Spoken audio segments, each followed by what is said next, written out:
Bienvenidos a la segunda temporada de Ciudad en Cruz. Soy el ciudadano Eliseo y junto a mis compañeros Camillina y Tony el peatón urbano hablaremos de la ciudad tal y como es, sin filtros, sin adornos y sin miedo a la verdad. Así que ya sabes, relájate porque esto va a comenzar.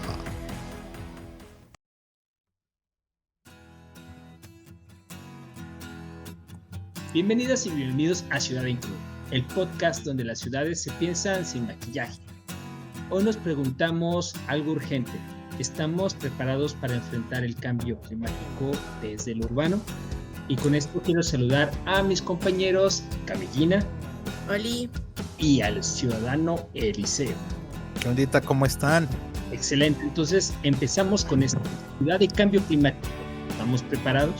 Pues mira, así como que preparados, pues podríamos decir que sí, como cuando proponen pasos peatonales que obligan a correr entre los coches a otros peatones. Pero pues si con pintura verde ecológica creemos que estamos preparados, pues demasiado considerados entonces. Así es, mi estimada Camillina y mi estimado peatón urbano. Y aunque sabemos que el clima ya no es lo mismo y que la ciudad y que las lluvias son cada vez más intensas y menos predecibles, pues seguimos actuando como si el pavimento absorbiera, ¿no?, todo el agua que le cae, y también pues tenemos más ondas de calor, pero seguimos sin plantar árboles ni recuperar espacios verdes. Y como menciona Camillina sobre la pintura ecológica, me recuerda a los techos blancos estos que la intención era colocarlos en las casas para que la luz se pudiera disipar y pudiéramos, no sé, estar más frescos. Pero bueno, se siguen construyendo grandes centros comerciales con unos estacionamientos enormes y pues todas las acciones que tomamos en cuenta pues no nos sirven. A veces parece que somos nuestro propio enemigo. Sí, a ver, y bueno, tendríamos que pensar en la ciudad como ese escenario ante el cambio climático. Y un dato que creo que es importante, alrededor del 70% de las emisiones globales de dióxido de carbono, que es uno de los gases de efecto invernadero más importantes o digamos más abundantes que se generan, justamente provienen de las zonas urbanas, de acuerdo a estimaciones de ONU Habitat, que es este organismo que se dedica a la política de desarrollo urbano a nivel global. Pero digamos, más allá de el dato y este porcentaje que realmente es alarmante, tendríamos que pensar cómo vive la crisis una persona en Iztapalapa, comparada por ejemplo con alguien que vive en Santa Fe, cómo vive la crisis alguien que le toca vivir digamos en la Condesa, en la Roma, contra pues alguien que vive, no sé, en Iztapaluca o en Chimalhuacán. Es decir, no es lo mismo enfrentar una ola de calor desde un techo de lámina que desde un edificio con aire acondicionado y fachada ventilada y parques arbolados y todos estos beneficios que luego nada más los que tienen cierto estatus económico pueden pagar. De hecho, en ciudades como Ciudad de México, la vulnerabilidad climática, que no es otra cosa más que el grado de exposición que tenemos ante este cambio climático, pues está profundamente marcada por la desigualdad territorial. Las zonas con menor cobertura vegetal y mayor densidad construida, que suelen coincidir con las de menor ingreso, presentan mayor exposición al calor extremo, menor capacidad de respuesta y menos infraestructura adaptativa. Y no se trata solo de temperatura, pensemos en la calidad del aire, en la gestión del agua, en la posibilidad de acceder a sombra, a agua potable segura o incluso espacios comunitarios. Es decir, que cuando hablamos de crisis climática en nuestras ciudades, hablamos de una crisis de justicia urbana. Ya habíamos hablado, de hecho, del derecho a la ciudad. Entonces, pues sí, justamente así se presentan estas asimetrías desde la precariedad de los materiales de la vivienda o el barrio donde vives. Y justo como dijo Ciudadano Eliseo, no basta con leyes o techos ecológicos, entre comillas, si no entendemos las diferencias profundas en la experiencia urbana que generan pues estas desigualdades territoriales.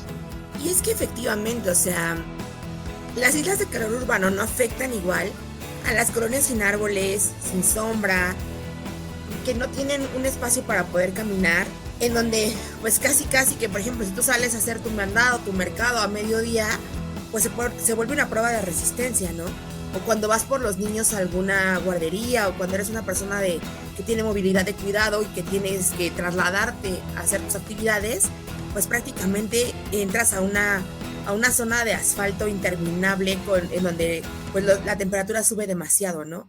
Según, por ejemplo, el Instituto Nacional de Ecología y Cambio Climático, las zonas con alta densidad de pavimento pueden ser hasta 7 grados más cálidas que las que tienen cobertura vegetal. Un ejemplo de esto, pues ahorita se me ocurre en la ciudad de Medellín, por ejemplo, que crearon corredores verdes, en donde se redujo, gracias a estos, pues hasta 2 grados, ¿no? El tema de la temperatura en algunas zonas, y es increíble cómo aún no se le da prioridad a esto, pensando en los recorridos o en los traslados o en las actividades de las personas más vulnerables. Porque si bien tener banquetas caminables con acceso seguro al transporte público y sombra no debería de ser un lujo, es un derecho, como ya bien lo comentábamos en el capítulo anterior, pues aún lo tomamos como algo que no es básico, ¿no? La OMS, por ejemplo, señala que cuando uno mejora la infraestructura peatonal, puede incluso disminuir hasta un 30% el calor extremo al que se exponen los peatones. Pero pues aún seguimos sin tener estas prioridades, ¿no? Sin tomarlo como algo básico dentro de nuestro diseño urbano. Al contrario, por ejemplo, con ciudades como París, ¿no? Que han instalado pues incluso islas de frescura con nebulizadores, bancos, árboles, todo accesibles a menos de 7 minutos, ¿no? De cualquier persona. ¿Por qué no pensar algo así en nuestras ciudades, no? Digo, ya en otros capítulos hablaremos de la renaturalización, pero pues, por ejemplo, ahorita para esta parte de verano en París incluso se han instalado, o se intentó instalar la parte de la recuperación del río, ¿no? Para que pudieran nadar en él, tener un lugar de descanso y también un lugar de recreación, pero pues también ayuda a mitigar todo este impacto. Así es, mi estimada Camillina, el peatón urbano. Y pues, ¿qué creen? Mientras tanto se siguen construyendo viviendas en cerros, en zonas donde antes se cultivaba, y ni qué decir de los centros comerciales, que además tienen nombres irónicos como Bosque Real o Altos Encinos, cuando ahora lo único que abunda es el pavimento. Y luego nos llegamos a preguntar por qué ocurren inundaciones o deslizamientos de tierra cuando realmente ya transformamos todo el entorno. Y aquí hay algo que pocos conocen o simplemente no llegamos a exigir, que son los llamados los estudios de impacto ambiental. Desgraciadamente muchos de estos se hacen como si fueran ejercicios de escritorio, ¿no? Como si fueran simple tarea que te dejan en la licenciatura o en la maestría, pero carecen de un conocimiento del territorio de donde se van a aplicar o donde se están haciendo. Y esto pues va conectado con lo que decía Camillina sobre la necesidad de infraestructura básica, y con lo que señalaba Peatón Urbano sobre pensar en una resiliencia urbana que vaya más allá de los planos y pues de los papeles, ¿no? Que simplemente se quedan muchas veces en eso. Exacto, y el tema con el cambio climático es que, como estamos viendo, los patrones que conocíamos del clima ya no se comportan de la misma manera, pero no nada más eso, sino que se están volviendo cada vez más extremos. Hablamos de las islas de calentamiento y las zonas de calor, por ejemplo la que vivimos hace 2 años, que fue muy intensa y se rompieron todos los récords de temperaturas máximas en diferentes ciudades del país. Pero luego está el otro lado de la moneda, la otra cara de la moneda, que son las lluvias torrenciales, que ponen en jaque la capacidad que tienen las ciudades para poder reponerse de estos fenómenos, que es lo que llamamos comúnmente como resiliencia urbana, porque normalmente el drenaje colapsa a través de la primera lluvia intensa, en el caso de que las ciudades estén preparadas con drenaje pluvial, porque la realidad es que muchas ciudades en México ni siquiera tienen su drenaje pluvial. Y el problema es que nuestras ciudades justamente se planearon desde una lógica de fragmentación y de autodependencia. ¿Qué quiere decir esto? Que como no hay una visión, digamos, aunque sí existen los planes, nunca se echaron a andar en la lógica de garantizar servicios interconectados, acceso a infraestructura de calidad, acceso al agua, acceso al saneamiento, y todos estos factores se agravan con estos fenómenos perturbadores extremos por el cambio climático. Y es que aquí justamente vienen de la mano lo que son las políticas urbanas, con lo que ya mencionábamos hacia la resiliencia urbana o más bien resiliencia climática, ¿no? Porque claro que tenemos leyes y programas sobre el cambio climático, pero que muchas veces se quedan en el papel, ¿no? La Estrategia Nacional de Cambio Climático pues sí plantea acciones claras, pero en los municipios pequeños, incluso en zonas metropolitanas, pues simplemente se dejan fuera de presupuesto o con un presupuesto muy limitado, sin personal capacitado, ¿no? Entonces, pues esto conlleva más bien un problema en el cual no se puedan pasar de un papel a la acción, aunque se tengan escritos, ¿no? O sea, y al final de cuentas llegan los impactos de este cambio climático, las lluvias, las sequías y seguimos sin poder reaccionar. Entonces, pues aquí más bien nosotros nos tenemos que preguntar qué tenemos que hacer para integrar un plan de cambio climático al presupuesto, ¿no? A lo mejor hasta el presupuesto participativo de las alcaldías o de las colonias, para que pues realmente se tomen las decisiones y se apliquen en donde son necesarias para la población. Y dentro de toda esta maraña del sistema de planeación donde estamos inmersos, pues hay que identificar palabras clave que se repiten en estos instrumentos, como resiliencia, infraestructura verde y ciudad sustentable. Sin embargo, muchas veces se siguen priorizando megaproyectos sin conexión con las realidades locales, pasos a desnivel que para poder construirse tienen que talar árboles, construcción de vialidades o de proyectos que talan árboles nativos y los sustituyen por asfalto. Es decir, la resiliencia urbana no puede ser solo una estrategia institucional, tiene que vivirse desde todas las escalas de la ciudad y todos los proyectos tienen que responder a ella. De hecho, en Santiago de Chile, por ejemplo, el programa Quiero mi barrio ha logrado intervenir espacios públicos en zonas que pues, presenten un grado alto de vulnerabilidad, justamente con la participación de las vecinas y los vecinos, mejorando no solo el entorno físico, sino la cohesión social y la capacidad comunitaria de respuesta ante eventos extremos, que es un poco lo que habíamos hablado del derecho a la ciudad, que para David Harvey el derecho a la ciudad es a ejercer, ¿no? Transformar la ciudad. No es un caso aislado, de hecho, en Guadalajara recuerdo que se impulsó el programa Calles Completas, que aunque a pequeña escala, demostró cómo rediseñar vialidades para personas con sombra, mobiliario, cruces seguros y vegetación. Esto pues sabemos que genera beneficios ambientales medibles, desde la reducción de la temperatura superficial hasta la mejora en la percepción de seguridad. De hecho, un gran ejemplo de lo que sucedió en Guadalajara es el Paseo Alcalde. Este paseo que está justo en el corazón de la capital, Guadalajara, que transformó completamente una calle cochista a un espacio de hermosos árboles, andadores peatonales, bicicleta y espacios para el auto bajo el concepto de zona 30. Pero claro, pues estas transformaciones exigen voluntad política, presupuesto bien dirigido y sobre todo continuidad. No sirve que cada 3 años volvamos a empezar desde cero como sucede en muchas ciudades. Así es, mi estimado peatón urbano. ¿Y qué creen? También Camillina, ¿qué creen? Eso pues puede ser llamado como urbanismo de PowerPoint, ¿no? Muchas veces todo se ve bonito, pero no se le da un seguimiento. Muchas veces, o en la mayoría de las ocasiones, no tienen consecuencias reales. Y ojo, no estoy diciendo que las leyes o los planes o programas no sirvan, pero como diría el buen Pau danés, depende, ¿de qué depende? Pues de según cómo se mire todo depende, porque si no se aplican o nadie vigila su cumplimiento, es como ponerle sombrero a un maniquí y decir que ya está vestido, o simplemente que ya por normativa, que es muchas veces lo que se hace, es hacer el plan, el programa y ya, simplemente queda en eso, en algo bonito. Sí, por eso, pero tienes que cantarlo con infundia, Ciudadano Liceo, depende, ¿de qué depende? Según cómo pues se mide la gente. No, le quería dar el toque serio a este podcast. No, si vas a cantar, canta bien, si no, no cantes.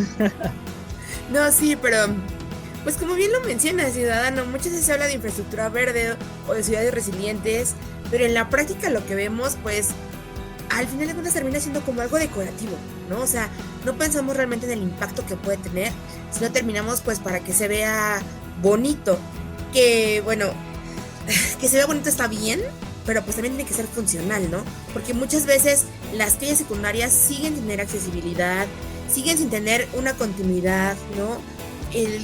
Si no mal recuerdo un dato, creo que es menos del 15% de las calles en las ciudades mexicanas son accesibles, ¿no? Pero, pues, ¿qué pasa con esta importante conexión que debemos de tener? Pues para también, como bien lo comentaba Peatón Urbano, generar este cambio, ¿no? O sea, no solamente colocar ahí una jardinera o una maceta que dicen, bueno, ya con esto pusimos infraestructura verde, ¿no? Como muchas veces dentro de las intervenciones de urbanismo táctico, sino pues realmente algo que impacte y que además pues genere que las personas sí puedan afrontar los cambios que están viviendo, ¿no? Con estas nuevas temperaturas o con inundaciones, para que pues realmente sea útil para ellos. Y justo así es como la resiliencia pues en realidad empieza en lo cotidiano, desde la persona que sale a barrer su banqueta, el niño que tiene que caminar a su kinder con su mamá, o tener acceso al transporte público para desplazarte hacia tu trabajo de forma confiable. Obviamente tienes que tener banquetas bien hechas, un árbol que te proteja de la radiación solar con su sombra, pero desafortunadamente eso no se mide en las métricas de éxito de muchas alcaldías, municipios, gobiernos estatales. De hecho, tenemos ciudades como Torreón, en donde existe un índice de apenas 4 metros cuadrados de área verde por habitante, cuando el índice de ciudades prósperas de ONU Habitat establece como recomendación por lo menos 15 metros cuadrados por ciudadano o habitante. Entonces, pues ahí vemos justamente el rezago que existe en procurar que nuestras calles sean espacios habitables. Oye, no sé si recuerden, pero había una profesora que decía que en Madrid había un proyecto en el cual estaban contabilizando todos los árboles que existían en Madrid y que incluso los estaban geolocalizando para saber en dónde estaban ubicados, obviamente cuantificarlos, y con esto empezar a hacer estudios de cómo funcionaba toda esta infraestructura verde para poder darle un valor, porque muchas veces solamente lo vemos como un vil árbol, pero realmente no tenemos en cuenta todo lo que funciona, ¿no? O sea, funciona para bajar las temperaturas, funciona para captar agua, funciona para filtrar y darnos oxígeno. Entonces, desde pequeñas acciones que podrían ser muy banales, podemos hacer algo, creo yo. Y si lo pudieron hacer en Madrid, pues aquí también lo podemos hacer. Digo, carajo, se puede. Y es que, ¿sabes? Prácticamente esto va orientado a lo que son las ciudades resilientes, ¿no? Que son aquellas que garantizan condiciones básicas de habitabilidad, que tiene que ver con todo eso que tú acabas de mencionar, justamente de lo que te puede proporcionar un espacio verde o un área verde, como ya bien lo menciona ONU Habitat. De hecho, que lo mencionan como un derecho, ¿no? Que pues en nuestras ciudades no se tiene. Pero esto es para todas las personas, o sea, no tiene que importar la edad, no tiene que importar su ingreso, ¿no? Que pues muchas veces, y ya lo hablamos un poquito en nuestros episodios pasados, si no los han escuchado, en gentrificación tocamos un poquito el tema, que las áreas en donde, o las áreas más vulnerables son las que tienen menos acceso a esta parte de la recreación, de las áreas verdes, de la habitabilidad, ¿no? Cuando pues realmente eso no tendría nada que ver, ¿no? Cuando en una ciudad tu única forma de moverte es con dignidad o de forma más segura, es en un automóvil, entonces el problema es estructural, no viene de es que tenemos no lo puedo hacer aquí porque no tengo el presupuesto, ¿no? O sea, más bien se invierte el presupuesto en otras acciones, ¿no? Pero no en lo que es primordial, porque en este caso se tiene que enfocar la planeación a las personas más vulnerables, y creo que esa parte es la que tenemos completamente perdida. Se habla mucho de inclusión, se habla mucho de igualdad, pero de equidad, pero ya a la hora de implementarlo, de ponerlo en práctica, terminamos perdiéndolo absolutamente todo, porque no pensamos en las personas que cuidan, en las personas que caminan con una carriola, en las personas con movilidad limitada, ¿no? Que también esto es parte de hacer una ciudad resiliente, ¿no? ¿Cómo voy a cruzar 2, 3, 4, 5 escalones que pusieron para evitar que la calle se inunde? Bueno, ¿por qué no mejor pensar en un mejor drenaje? ¿O por qué no mejor pensar en áreas verdes que absorban o que tengan la capacidad de absorber esta agua cuando llueve, y no ponerle 5 escalones a la calle para que no se inunde? sobre todo entender que el tema de la infraestructura verde es una solución multifacética, en el sentido de que desagüemos las calles con infraestructura gris, con la típica poca tormenta que te lleva un tubo, que te lleva un colector, no tiene los beneficios que te da la vegetación, como por ejemplo captar el agua, limpiar el aire de impurezas, absorber el dióxido de carbono, liberar oxígeno, brindar frutos, flores, ayudar a las especies polinizadoras. Entonces, cuando hablamos de infraestructura verde, no solamente hablamos de una forma de mitigar los efectos adversos de las ondas de calor producidas por el cambio climático o de mitigar las inundaciones por estas lluvias torrenciales, sino también estamos hablando de plusvalía, estamos hablando de imagen urbana, de confort y de, pues eso, ¿no? Una solución multifuncional. Pero pues bueno, ya entrando en temas de movilidad, infraestructura y sobre todo hablando del futuro de las ciudades, un dato que siempre es importante decir es que el transporte terrestre representa a nivel nacional casi el 25% de las emisiones de gases de efecto invernadero. Va variando dependiendo de la parte del país. Por ejemplo, en Torreón está arriba del 33% las emisiones de GI por parte del transporte terrestre. Y pues bueno, pues hay que decirlo claro, construir infraestructura para el coche no solo emite más gases, sino que perpetúa un modelo urbano disperso, caro e insostenible. En cambio, cuando se invierte en movilidad activa, como banquetas, ciclovías, entornos seguros para caminar, se logra un triple dividendo. 1. Se reduce la huella ambiental. 2. Se promueve la salud pública. Y 3. Se construye tejido social. Por ejemplo, en Barcelona está este proyecto que a mí me fascina, que son las supermanzanas. Y bueno, ya tiene tiempo implementándose, pero ya vemos cada vez más cómo esto está cambiando la lógica de la movilidad y la vida urbana, porque están redistribuyendo el espacio de las calles para favorecer a los peatones y a las bicicletas y restringiendo la circulación de los automóviles en una lógica de células de agrupaciones de diferentes manzanas. Es un esquema muy interesante.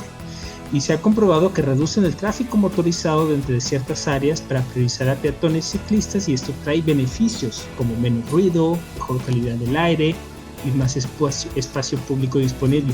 Y ojo, no se trata de copiar los modelos que están pasando en otras ciudades, sino de que sus principios los podamos traer acá a nuestra realidad y ver cómo lo podemos adaptar.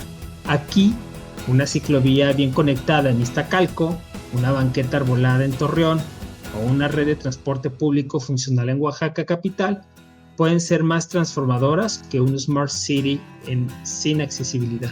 Y es que, ¿sabes? La movilidad activa no es una ocurrencia, o sea, qué bueno que tocas ese tema, porque la movilidad activa no es una ocurrencia, es parte de una estrategia contra el cambio climático, ¿no?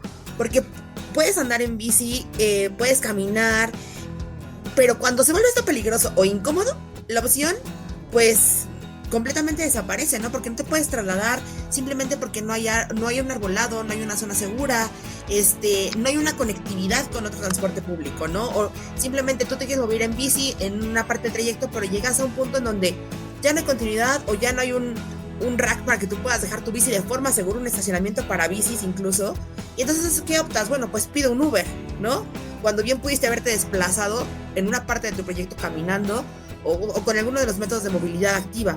Porque actualmente el 40% de los viajes urbanos que se realizan a pie, en este caso menos del 5% del presupuesto vial se destina justamente a esta infraestructura peatonal. Entonces, a ver, si yo hago 40% de mi viaje caminando, pero solamente se me destina el 5% de presupuesto para arreglar estas vías por donde yo camino, pues aquí tenemos la respuesta del por qué están las vías como se encuentran, ¿no? Porque prácticamente no se destina casi nada de presupuesto. En Ciudad de México el programa Camina CDMX intentó mejorar algunas banquetas, pero pues la realidad es que como también esto no vende demasiado políticamente, pues tampoco se da una continuidad, ¿no? No se extiende y al final de cuentas se vuelve algo insostenible, porque dicen, mejor hago un proyecto que se vea, a que alguien diga, ya tengo una banqueta digna, ¿no? Que también esto pues por desgracia afecta mucho la parte de la caminabilidad. Y sí, como ambos lo manejan, ¿no? Tanto Petón Urbano como Camillina, algo que es muy importante y mencionó Petón es de, no se trata de copiar los modelos, pero parece ser que aquí en México lo hacemos como si fuera un disco pirata, ¿no? O sea, realmente está todo mal y mal hecho. ¿Sabes qué realmente, es lo peor? Que somos buenos copiando, o sea, somos de los primeros en copiar las cosas, pero luego quedan bastante peorcito que las chinas, ¿eh? Sí, realmente, y no está mal, pues, pero más bien hay que tomar lo bueno de otras ciudades, ¿no? Hay varios estudios que te dicen, bueno, no solo te enfoques en lo que hacen en Ámsterdam o no sé, en Tokio, pero pues más bien adáptalo a tu situación, ¿no? A tu actualidad, a tu ciudad, porque realmente careces de muchas características que otras ciudades pues nos llevan años luz en cuestión de movilidad, de transporte, de vivienda, etc, ¿no? Y si lo quieres poner aquí, pues te va a salir ahí como, te digo, un disco pirata con una introducción de Shark, ¿no? Pues, oye, espérate, pues no va por ahí. Yo tampoco quiero ser tan pesimista, no es que todo lo copiemos y todo lo hagamos mal. O sea, sí hay varios ejemplos en México de cosas interesantes que se han hecho. Hay proyectos de rescate público, proyectos de infraestructura verde que sí valdría mucho la pena estudiar. Creo que, por ejemplo, los programas de banquetas, si bien otra vez adolecen de esta continuidad a través de las administraciones, pues sí se han logrado en colonias céntricas, por lo menos de Ciudad de México, mejorar la accesibilidad de los peatones a través de urbanismo táctico, a través del rescate de estos remanentes viales para cederlos al descanso y a la seguridad del peatón. Creo que en ese caso Ciudad de México en algunas alcaldías sí pudiera ser un ejemplo de algo que se tiene que hacer, pero volvemos a entrar al tema de las asimetrías. Pues estamos hablando de Benito Juárez, pues es una de las administraciones públicas con mayor presupuesto.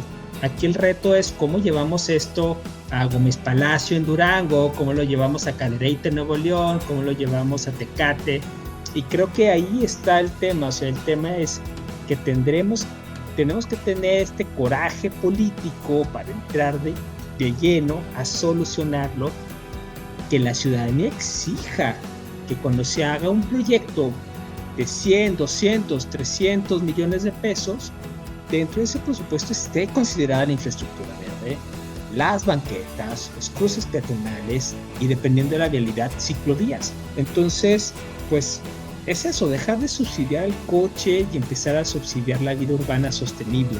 Espacio público, transporte público, infraestructura peatonal. Eso es adaptación climática real. Pero mira, ahorita que estamos hablando, si lo vamos escalando, si tomamos como ejemplo el transporte público, pues obviamente la opción lógica ambiental, ¿no? Realmente mueves una gran cantidad de personas y solamente ahí tienes, no sé, el metrobús, el metro, trolebús, pero en muchos casos te enfrentas a unidades viejas, choferes sin descanso, y pues realmente no hay tanta cobertura, ¿no? de autobuses que te den, que sean, como te diré, que puedas esperar, que sepas que cada 15 minutos va a pasar un camión de esa ruta y te pueda llevar, ¿no? O sea, realmente no están cronometrados, por decirlo así. Y eso hace que realmente muchas personas realmente prefieran el automóvil. No lo justifico, pero ahí está la trampa también, ¿no? O sea, el sistema está tan hecho que para el coche que luego nos culpan a todos por utilizarlo, pues no va por ahí. Es como si tienes una escalera rota y te regañan por utilizarla y caerte, ¿no? Al rato sales en un video ahí chistoso. Pues no va por ahí. Y es que, digo, antes te salió a decir los que utilizamos el coche. Y es que efectivamente, digo, ya lo mencionamos, ¿no? A veces es la única manera de moverte porque es como está pensado. En algún momento mencionaste tú estos grandes desarrollos como Bosque Real, ¿no? ¿Cómo llegas a Bosque Real? Pues llegas sí, en coche, ¿no? O sea, no hay otra forma de moverte porque no está conectado. Que era también parte de lo que mencionaba aquí Petón Urbano, ¿no? No hablo de conectar Bosque Real, digo, porque estamos hablando de un desarrollo completamente de lujo, pero sí de conectar a las personas con su trabajo, porque al final del día hay personas que tienen que llegar a Bosque Real porque ahí trabajan y son empleados que invierten 3-4 horas en transporte público, porque justamente pues no diseñamos las ciudades para las personas que se mueven, ¿no? O sea, no estamos diseñando un sistema de transporte público eficiente, ¿no? Estamos remodelando un metro que al final del día vuelve a tener las mismas carencias, ¿no? Porque ya se te inundó la remodelación que acabas de liberar hace 6 meses, ¿no? Entonces, estamos prácticamente siendo parte del mismo desastre. O sea, lo estamos propiciando. Porque pues no estamos tomando en cuenta el diseño para la movilidad sustentable, una necesidad continua de traslados, también todos lo hicimos bajo buenas intenciones, ¿no? Ojalá que quede bien. Que si bien aquí en Ciudad de México, bueno, se tienen por ejemplo ahorita la línea 3 del Metrobús, que ya corre con solo autobuses eléctricos, ¿no? Y son una maravilla y bueno, wow, con la estabilidad de los amortiguadores, o sea, es excelente. Pero bueno, ¿y qué vamos a hacer más allá, no? No solamente se trata de buenas intenciones, como ya lo decía, sino, o de milagros, ¿no? Que se den de repente por ahí, sino realmente de enfocarnos en decisiones y de tener ese coraje de decir, se va a hacer, se tiene que hacer, y nosotros como ciudadanos exigirlo. Y aquí hay algo muy curioso ya, nada más para terminar como que este punto. Hay una cuestión que, si bien por ejemplo en el tema del transporte público, ahorita hay una cuestión muy importante que están viendo en la remodelación de la línea 1 del metro, acá en la Ciudad de México, que sí quedó todo muy bonito, pero ¿qué creen? No tienen accesibilidad para personas en silla de ruedas, los elevadores en muchos de los casos no existen o no están funcionando, entonces creo que la planeación o el reacondicionamiento de esta falló porque lo pensaste en un momento, pero no lo piensas a futuro. O sea, simplemente cubriste la necesidad de remodelarla, les quedó bonita, pero no ves a futuro, no cuentas con esas personas que, oye, yo voy en una silla de ruedas y ¿cómo me puedo trasladar? ¿Cómo puedo subir las escaleras?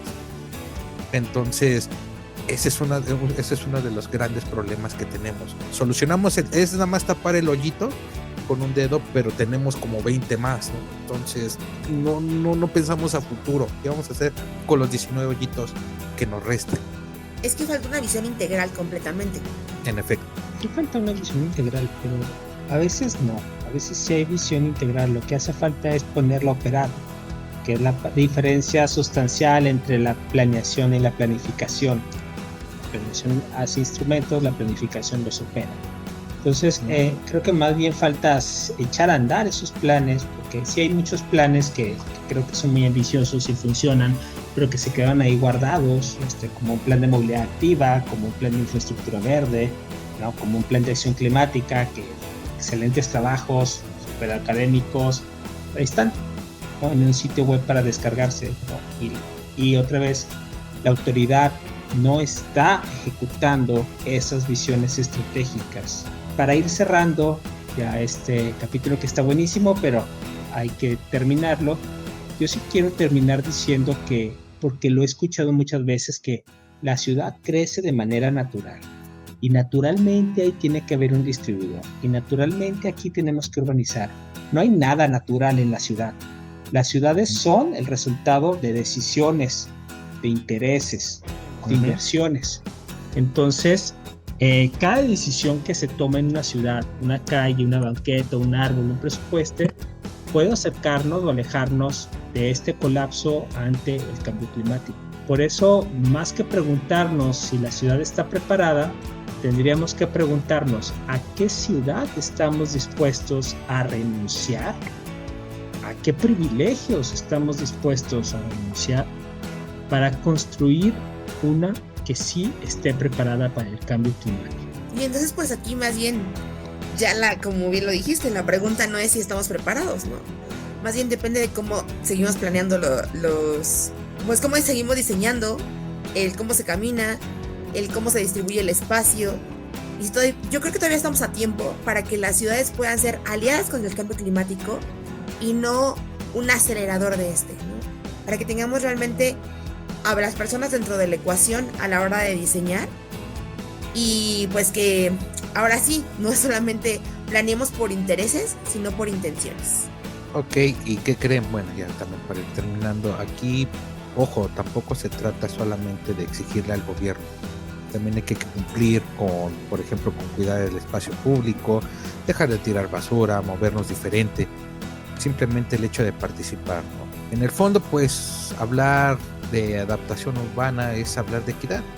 porque no solo se trata de resistir las crisis, sino de transformar aquellas condiciones que las vuelven injustas. Y yo sí creo en el derecho a la ciudad, pero pues también, como lo se ha mencionado en episodios anteriores, pues también en nuestras obligaciones como ciudadanos, ya que pues si no vigilamos, si no estamos atentos, si no nos enteramos, pues prácticamente planean por nosotros y muchas veces puede ser la mejor intención, pero no le dan seguimiento, o muchas veces no es la mejor intención y sí les damos seguimiento, ¿no? En efecto, y pues bueno, con esta reflexión cerramos nuestro capítulo de hoy. Esperemos que nos sigan escuchando. Los invitamos a escuchar también nuestros episodios de la temporada pasada, que se relacionan mucho con esta segunda temporada. Y pues como siempre decimos, recuerden, sean buenos ciudadanos. Y bye. Bye. Compártenos tu opinión en el correo ciudadencrudo@gmail.com. También síguenos en nuestras redes sociales. Encuéntranos en Instagram y TikTok como @ciudadencrudo. Recuerda, tenemos nuevo episodio cada miércoles. Todo lo que decimos aquí es nuestra opinión y no representa a nadie más. Si estás de acuerdo, genial. Si no, también está bien.